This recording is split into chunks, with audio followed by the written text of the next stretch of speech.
Hello दोस्तों। आज हम इस वीडियो में एज्योर माइग्रेट के बारे में स्टडी करेंगे कि एज्योर माइग्रेट होता क्या है और ये काम कैसे करता है। ओके। सबसे पहले ये एज्योर माइग्रेट आखिर है क्या। तो अब देखिए, जैसे कि अब आप क्लाउड यूज़ कर रहे हैं तो उस समय आपके पास क्या होता है कि कुछ फाइल को ट्रांसफ़र करने का मेथडोलॉजी होता है। फाइल्स ही नहीं, फाइल और डेटा और कुछ भी सिंपल कहा जाए, अगर हम ऐसे ना कहें, अगर ऐसे बोलें कि हमें अपने ऑन प्रीमाइसेस इन्वायरमेंट को जो है एज्योर पे मूव करना है, तो उसके लिए क्या ऑप्शंस हैं। ये जस्ट लाइक कहीं भी अगर आप मान लिया जाए, आप आइदर ये सेल्स में काम कर रहे हैं या आप प्रोग्रामर हैं या एडमिन लेवल पे, किसी भी लेवल पे हैं आप। अगर आप किसी क्लाइंट से डील करते हैं तो वो क्लाइंट आपसे ये पूछ सकता है कि आखिर मैं अपने इस ऑन प्रीमाइसेस इन्वायरमेंट को एज्योर पे कैसे ले जाऊं। ओके। इसके लिए माइक्रोसॉफ्ट ने डिफरेंट टूल्स प्रोवाइड कर रखे हैं। उन टूल के हेल्प से हम इजी वे में जो है कि हम पूरा का पूरा ऑन प्रीमाइसेस इन्वायरमेंट को एज्योर पे माइग्रेट कर सकते हैं। ओके। ये जो टॉपिक है ये आपका फाइल ट्रांसफ़र और ये कह सकते हैं डेटा ट्रांसफ़र के अंतर्गत आएगा। अब यहाँ पर एक पहले हम ऐसा काम करते हैं कि एक नोटपैड ओपन करते हैं और पहले हम सोचते हैं कि डेटा, आखिर जो डेटा होता है, ठीक है, डेटा तो क्या क्या चीज़ें ऐसी होती हैं जो कि हम माइग्रेट करना चाहते हैं अपने ऑन प्रीमाइसेस से। ओके। तो अगर बात करें तो पहला हमारा होता है डेटा या डेटाबेस हम कह सकते हैं, जो कि अगर हम माइक्रोसॉफ्ट टेक्नोलॉजी यूज़ कर रहे हैं तो हमारा SQL में है। ओके। दूसरा हमारे पास क्या हो सकता है, हमारे पास हो सकता है फाइल्स। ओके। क्योंकि कोई भी एप्लीकेशन है तो उसमें अगर हमने फाइल अपलोड की फंक्शनलिटी दे रखी है तो फाइल्स भी हमारे पास होंगे, इनको भी मूव करना होगा। और अगर हम इन्वायरमेंट की बात करें, ये तो एक डेटा और फाइल हो गया। अगर इन्वायरमेंट की बात करें तो इसको भी हम एक माइग्रेशन के अंदर ही रखते हैं, जस्ट लाइक कि हम लिख सकते हैं app migration. Okay. App migration आपका क्या हो गया कि जो भी आपने ऐप सर्विस अपने सर्वर पे होस्ट कर रखी है उसको हम कैसे माइग्रेट करें। ओके, ये हो गया। और चौथे ऑप्शन में हम बात करें तो हम जो वर्चुअल मशीन्स या जो VMware या डिफरेंट हम अपना इंफ्रास्ट्रक्चर जो बना रखते हैं, तो एज्योर हमें इंफ्रास्ट्रक्चर भी प्रोवाइड करता है, तो हमें अपना इंफ्रास्ट्रक्चर भी मूव करने की आवश्यकता है। तो उसके लिए हम यहाँ लिख सकते हैं, सिंपल में अगर लिख दूँ तो ऐसा करते हैं, इसको हम लिख देते हैं simple server migration, server migration लिख देते हैं, ठीक है, सर्वर माइग्रेशन। तो इतनी चीज़ें जो होती हैं इनको हमें माइग्रेट करने की ज़रूरत पड़ती है। तो आखिर ऐसा क्या है, एज्योर ने क्या प्रोवाइड किया है कि हम इजी वे में इन सभी चीज़ों को माइग्रेट कर सकते हैं। तो इसके डिफरेंट टूल्स अवेलेबल हैं। उन्हीं टूल्स में से पहला टूल हम जो है स्टडी करने जा रहे हैं वो है एज्योर माइग्रेट। ओके। तो आइए हम चलते हैं फिर से अपने टॉपिक पे और उसको कंटिन्यू करते हैं कि एज्योर माइग्रेट है क्या। तो देखिए, ये एज्योर माइग्रेट भी क्या है, तो सिंपल ये जैसे कि डिफरेंट सर्विसेज माइक्रोसॉफ्ट ने प्रोवाइड कर रखी है, उसी तरह से ये एक सर्विस है जो कि आपको हेल्प करता है कि आप इजी वे में माइग्रेट कर सकते हैं। लेकिन माइग्रेट ऐसा नहीं कि डायरेक्ट आप कर सकते हैं, बस फाइल उठाया मूव कर दिया, डेटा उठाया मूव कर दिया, ऐसा नहीं है। इसको करने के लिए एक सिस्टमेटिक तरीका है कि पहले तो आप डिसाइड कीजिए कि आपको क्या मूव करना है, क्या नहीं करना है। फिर उसके अकॉर्डिंग आप प्लान कीजिए कि हाँ हमें इतना मूव करना है, इतना नहीं मूव करना है, ठीक है। तो डिसाइड हो गया, फिर प्लान में आपको कब कब मूव करना है और फिर एग्जीक्यूट कीजिए आप माइग्रेशन को। तो एज्योर माइग्रेट जो है ये आपको इन तीनों स्टेप्स में हेल्प करता है और आपको एक माइग्रेशन पाथ प्रोवाइड करता है कि आप इजी वे में उसको माइग्रेट कर सकते हैं। ओके। जिससे कि अब एक प्रॉब्लम ये होती है ना कि आपका ऑन प्रीमाइसेस इन्वायरमेंट है, ऑलरेडी फंक्शनल है, आप काम कर रहे हैं, तो डाउन टाइम अगर मान लिया जाए, मैं कहूँ कि मुझे माइग्रेट करने के लिए 2 दिन का समय चाहिए, आप 2 दिन अपने बिजनेस को स्टॉप करके नहीं रख सकते। तो ये टूल्स हेल्प करते हैं कि हम मिनिमम से मिनिमम डाउन टाइम और रिस्क के साथ में आसानी से हम क्या कर सकें, अपने इन्वायरमेंट को मूव कर सकें। ओके, आइए अब इसके आगे हम चलें। तो इसमें जैसा कि आप इमेज पे देख रहे होंगे, इस इमेज पे कि तीनों स्टेप्स दिए गए हैं, decide, plan and execute. Decide में क्या है, सबसे पहले discovery, exploring and identifying the inventory. आपको क्या करना है, पहले तो डिस्कवर कीजिए, फिर उसके बाद आइडेंटिफाइंग रोल एंड सेविंग्स। आपका जो बिजनेस केस है, क्या करना है वहाँ आपने कर लिया, अब क्या इसमें उनमें से क्या क्या आइडेंटिफाई करना है। पहले तो आपने एक्सप्लोर किया कि ये इनका बिजनेस है, इसमें ये चीज़ें हैं, फाइल है, ये डेटा है, ये माइग्रेट करना है, ये नहीं माइग्रेट करना है। इन सभी चीज़ों को देख करके आपने क्या कह सकते हैं कि ये भी आइडेंटिफाई किया का, तो ये डिसाइड के अंदर आया। ठीक है, नेक्स्ट आता है सेकेंड हमारा प्लान। तो प्लान में आप देखिए क्या है, प्लान करने के लिए आप करते हैं कि रेडीनेस और टारगेट्स। आप टारगेट या आइडेंटिफाइड डिपेंडेंसीज, ये दो काम हो गए।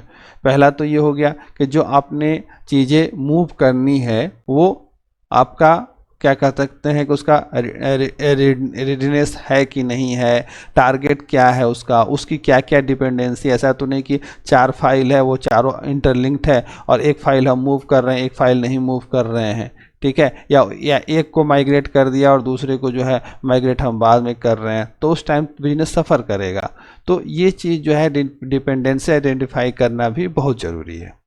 इसके बाद जब ये दोनों कर लेते हैं तब आप प्लानिंग करते हैं, माइग्रेशन को प्लान करते हैं कि ओके ठीक है, चलो अब इसको हम ऐसे पार्ट 1, पार्ट 2, पार्ट 3 में माइग्रेट करते हैं। ओके, और जब एग्जीक्यूट करते हैं तो उस टाइम पे आपको रेप्लिकेशन लगाना होता है, साथ ही साथ आपको माइग्रेशन टेस्ट करना होता है। और जब ये एग्जीक्यूट करते हैं उसके बाद में ही आप क्या करते हैं कि माइग्रेट करते हैं टारगेटेड सर्विस में। जस्ट लाइक अगर SQL सर्वर है तो SQL सर्वर का डेटाबेस SQL सर्वर में आप ट्रांसफ़र करते हैं। फाइल रखना है तो फाइल के लिए आप ब्लॉब स्टोरेज या कुछ दूसरे स्टोरेज आपको यूज़ करने हैं, वो स्टोरेज में आप फाइल को सेव करते हैं। तो इस तरह से ये काम करता है एज्योर माइग्रेट। अब देखिए इन्हीं तीनों चीज़ों को यहाँ डिसाइड बताया गया है आपको कि आप डिसाइड में क्या करते हैं, आप प्लान में क्या करते हैं और एग्जीक्यूट में क्या करते हैं। ओके, अब एक क्वेश्चन आता है कि आखिर हम एज्योर माइग्रेट क्यों यूज़ करें। ओके, सबसे पहली बात यह है कि आपका ये यूनिफाइड माइग्रेशन प्लेटफॉर्म है। दैट मीन्स सिंगल प्लेटफॉर्म है जहाँ पर कि आप स्टार्ट, रन, ट्रैक कर सकते हैं माइग्रेशन को। इसके लिए आपको 2, 4, 5 एप्लीकेशन ओपन करने की ज़रूरत नहीं है, आप एक ही एप्लीकेशन पे सारे फंक्शनैलिटीज़ कर सकते हैं। आइदर आपको डेटाबेस मूव करना है, फाइल मूव करना है, एप्लीकेशन मूव करनी है, आप कर सकते हैं। इसीलिए इसे यूनिफाइड माइग्रेशन प्लेटफॉर्म कहा गया है। और दूसरी सबसे बड़ी बात कि यह टूल फ्री है। दैट मीन्स आप इस सर्विस को खुद यूज़ कीजिए और खुद यूज़ करके आप आसानी से मूव कीजिए, इसके लिए कोई कॉस्टिंग नहीं है। ओके, नेक्स्ट हम देखें रेंज ऑफ टूल्स। होता क्या है कि एज्योर माइग्रेट आपका क्या कहते हैं कि इसमें बहुत सारे टूल्स हैं। जैसे कि इसमें बताया ना कि एक काम तो कर नहीं रहा है, तो एक काम करता तो एक सर्विस होती, ये तो मल्टीपल काम कर रहा है। तो जब मल्टीपल काम कर रहा है तो इसके पास तो टूल्स भी डिफरेंट होने चाहिए। तो डिफरेंट इसके पास टूल्स हैं जो कि आपको आपके माइग्रेशन में हेल्प करते हैं। ओके, अनदर क्या है, assessment, migration and modernisation. Okay, that means कि आप इसमें असेसमेंट भी कर सकते हैं। ठीक है, कि हमारा क्या अभी क्या रोल है। जस्ट लाइक अगर हम डेटाबेस की बात करें तो डेटाबेस को आपने कनेक्ट किया तो ये सबसे पहले देखता क्या है कि आपका कंपैटिबिलिटी है कि नहीं है। जस्ट लाइक कि वो पहले देखेगा कि कितने यूज़र हैं, कितने उनका परमिशन क्या है, टेबल्स क्या है। ऐसा तो नहीं कोई आउटडेटेड हो गया है। ठीक है, तो आउटडेटेड होगा तो उसके लिए वो सजेस्ट करेगा और वो माइग्रेशन में हेल्प करेगा, फिर मॉडर्नाइज करेगा आपका। ओके, तो ये सारी चीज़ें इसमें हो गई। ठीक है, वही सर्वर, डेटाबेस, वेब एप्लीकेशन और डेटा के बारे में बात की जा रही है। इसके अलावा इसमें देखा जाए तो ये डिफरेंट डिफरेंट टूल्स हैं जो कि इसमें इंटीग्रेटेड हैं और जो डिफरेंट डिफरेंट अपना वो टास्क परफॉर्म करते हैं। ओके, तो ये सारे टूल्स के बारे में दिया हुआ है। अब देखिए कि अभी तो हमने ये देखा कि एज्योर माइग्रेट है क्या, काम कैसे करता है। इसको अगर हम एज्योर पोर्टल पे देखें तो चलिए हम एज्योर पोर्टल पे चल के देखते हैं कि एज्योर माइग्रेट काम कैसे करता है। ये जो सीरीज है ये AZ900 का है, जिसमें कि टूल्स के बारे में पढ़ना है। टूल्स का कोई प्रैक्टिकल इम्प्लीमेंटेशन नहीं है, बट मैं थोड़ा सा इसका इम्प्लीमेंटेशन करके आपको दिखाऊंगा, जिससे कि जो है आप इजी वे में समझ सकते हैं, थोड़ा सा ओवरव्यू हो जाएगा कि कैसे करना है। ठीक है, अब यहाँ पे आप लिखिए एज्योर माइग्रेट। ये देखिए सर्विस आ गया इसका एज्योर माइग्रेट, इसको ओपन कीजिए।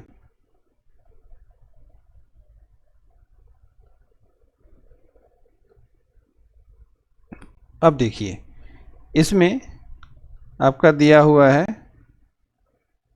यहाँ पे 3 तरीके का दिया हुआ है। पहला सर्वर, डेटाबेस, वेब ऐप, ये तीनों को इकट्ठे आप कर सकते हैं। दूसरा है डेटाबेस ओनली। तीसरा है कुछ अलग सिनेरियोज के लिए भी है, VDI वगैरह के लिए। ओके, सो ये डिफरेंट डिफरेंट है। इसमें बस आप अब चलिए एक सिंपल सा हम लेते हैं एग्जांपल, जिससे कि और ज़्यादा क्लियर हो। एक ये डेटाबेस का है पार्ट, हम इसी को लेते हैं। ओके,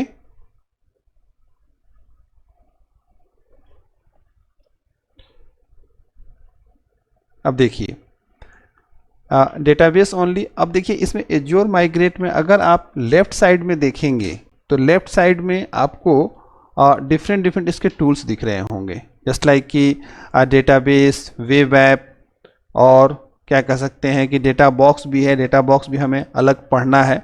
ठीक है, तो ये डिफरेंट डिफरेंट यहाँ पे आपको चीज़ें दिख रही हैं। ओके, अब यहाँ पर आने के लिए हम क्या करते हैं, सबसे पहले एक क्रिएट प्रोजेक्ट करते हैं।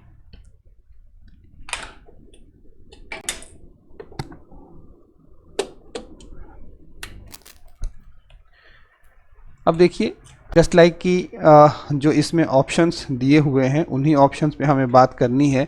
तो क्रिएट प्रोजेक्ट करने के बाद इसमें आपको सारी चीज़ें फिल करनी पड़ेंगी। जस्ट लाइक कि आप देख रहे हैं कि आपको सब्सक्रिप्शन डालना पड़ेगा। तो सब्सक्रिप्शन जो भी आपका है उस सब्सक्रिप्शन को आप चूज़ कर सकते हैं। तो पे एज यू गो सब्सक्रिप्शन, बाकी रिसोर्स ग्रुप कोई नहीं है, आप एक रिसोर्स ग्रुप बना सकते हैं यहाँ पे, जस्ट लाइक कि माई रिसोर्स। मैंने माई रिसोर्स सिंपल लिया, ओके किया। इसके बाद प्रोजेक्ट का नाम डेटा, सिंपल डेटा लिखते हैं और कुछ नहीं। जियोग्राफी का भी ऑप्शन दिया हुआ है, तो इसको देख लीजिए। The Meta data collected from the on premises environment is stored in a location. Okay, just like इसमें जो भी होगा, तो जो भी इंफॉर्मेशन कलेक्ट किया जाएगा वो किस लोकेशन पे स्टोर होगा, ये आपको यहाँ पे बताना है। ओके, सो मान लिया जाए इसमें यूनाइटेड स्टेट्स है, इंडिया भी है, इंडिया में चूज़ कर लेता हूँ। इसमें एडवांस ऑप्शन भी है,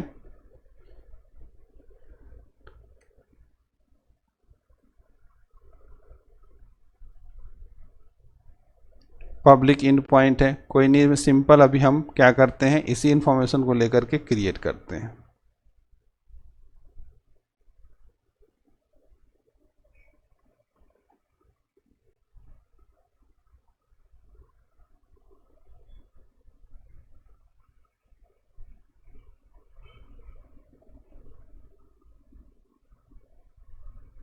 ये क्रिएट हो रहा है।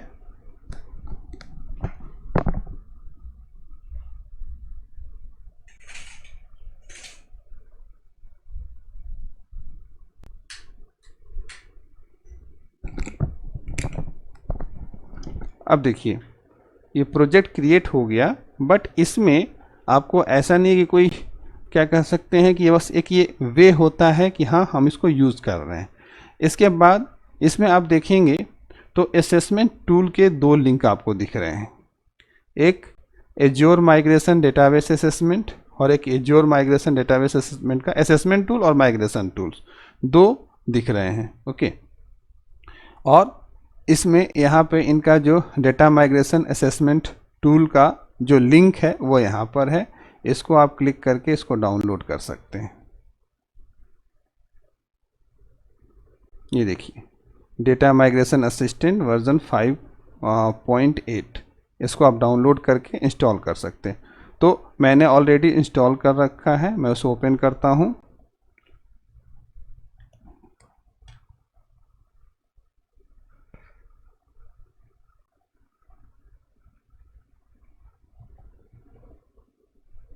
Microsoft data migration assistant.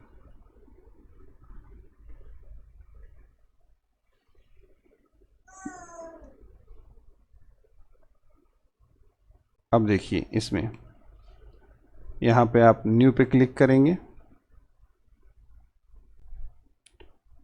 इसमें दोनों ऑप्शंस है, असेसमेंट का भी है माइग्रेशन का भी है। हम केवल असेसमेंट अभी कर रहे हैं। प्रोजेक्ट का नाम हमने अभी प्रोजेक्ट का नाम कोई देना है, ठीक है, जस्ट लाइक कि project 1 simple. Database engine SQL server और टारगेट एज्योर SQL डेटाबेस, ये हमने क्रिएट किया। हमें डेटाबेस की कंपैटिबिलिटी चेक करनी है, इसे हमने सेलेक्ट किया, नेक्स्ट किया। इसके बाद यहाँ पर आप सर्वर का नाम लेंगे और यहाँ ऑथेंटिकेशन टाइप और इसको कनेक्ट करेंगे। जो आपका डेटाबेस है वो डेटाबेस यहाँ आ जाएगा, उसको सेलेक्ट करके आपको ऐड करना है और ऐड करने के बाद यहाँ पे स्टार्ट असेसमेंट करना है। अब ये देखिए तो यहाँ पर आप देखेंगे कि ये कंप्लीट रिपोर्ट बन करके आपके पास आ गया। उसमें ये दिखा गया डेटाबेस में यूजर्स मैपिंग कितनी है कि नहीं है, एज्योर SQL डेटाबेस में क्या अगर कुछ इशू है कंपैटिबिलिटी इशू तो कंपैटिबिलिटी इशू भी दिखा देगा आपको, ठीक है। तो ये सारा कुछ यहाँ पर असेसमेंट करके दिखा दिया कि कोई इसको इशू नहीं है। आप डायरेक्टली इसको क्या कर सकते हैं, यहाँ पे बटन को क्लिक करके इसको माइग्रेट भी कर सकते हैं। ओके, तो ये कंप्लीट असेसमेंट हमने देखा कि ये जो है हम इस टूल को यूज़ करते हुए हमने सोर्स में चूज़ किया था SQL सर्वर और टारगेट में चूज़ किया था कि एज्योर में हमें मूव करना है, और जब दोनों में हमने डेटाबेस को रन कराया तो हमें कोई कंपैटिबिलिटी इशू नहीं मिली। तो इस तरह से ये डेटा माइग्रेशन टूल काम करता है। और बाकी इसको और ज़्यादा आप डीप डाइव कर सकते हैं, बहुत सारे इसमें अलग अलग क्या कर सकते हैं कि फीचर्स हैं, उन सभी को भी आप एक्सप्लोर कर सकते हैं। ओके, सो AZ900 में हमें केवल इस टूल के बारे में स्टडी करना था। मैंने इसमें थोड़ा सा आपको प्रैक्टिकल इम्प्लीमेंटेशन बताया है, सो इसे आप और कंटिन्यू करके अपने नॉलेज को और बूस्ट कर सकते हैं। ओके, सो इस वीडियो के लिए इतना ही दोस्तों, थैंक यू।